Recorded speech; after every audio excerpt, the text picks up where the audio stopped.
بالله من الشيطان الرجيم.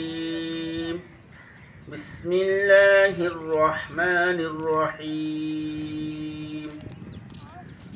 الحمد لله رب العالمين الرحمن الرحيم مالك يوم الدين إياك نعبد وإياك نستعين اهدنا الصراط المستقيم صراط الذين أنعمت عليهم غير المغضوب عليهم ولا الضالين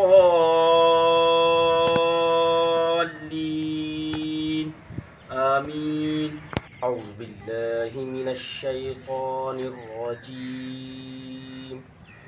بسم الله الرحمن الرحيم.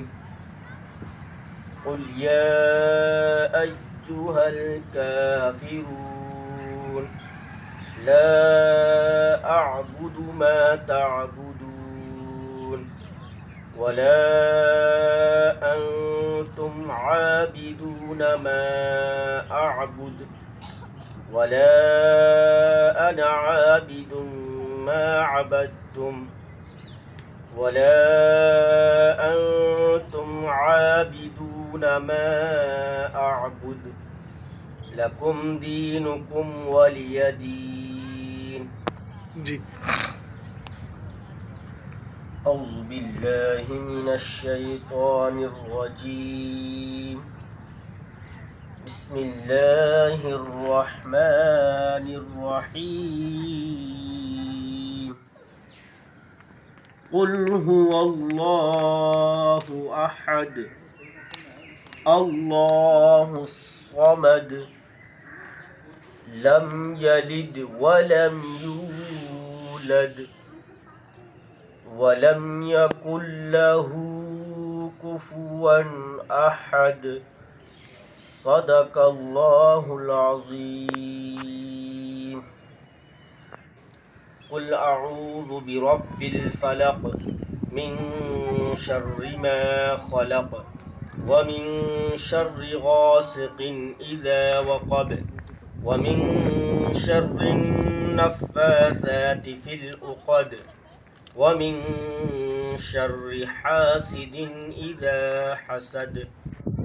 قل أعوذ برب الناس ملك الناس إله الناس من شر الوسواس الخناس الذي يوسوس في صدور الناس من الجنة والناس. آمنت بالله صدق الله العظيم. अस्सलाम वालेकुम। यकीनन आप सब खैरियत से होंगे। आपने अभी तिलावत कुरान सुनी। ये तिलावत कुरान अल्हम्दुलिल्लाह शरीफ और चारों कुल हैं। इसको लाजमी घर के अंदर सुना करें और सुनाया करें, तेज़ आवाज़ में लगाएं ताकि घर के अंदर खैर व बरकत हो। इसके अंदर जो दो आयतें हैं, कुल औज़ु रब्बिल फलक, ये आयत तो बहुत यानी कि आपको हासद और हासदिनों से बचाती है, और कुल औज़ु रब्बिन नास ये जो है ये आपको जिन्नातों से महफूज रखती है। कुल अल्लाहु अहद कुल या अय्युल काफ़िरून लाजमी सुना करें। जज़ाकल्लाह। इसको सुने और सुनाएं सबको।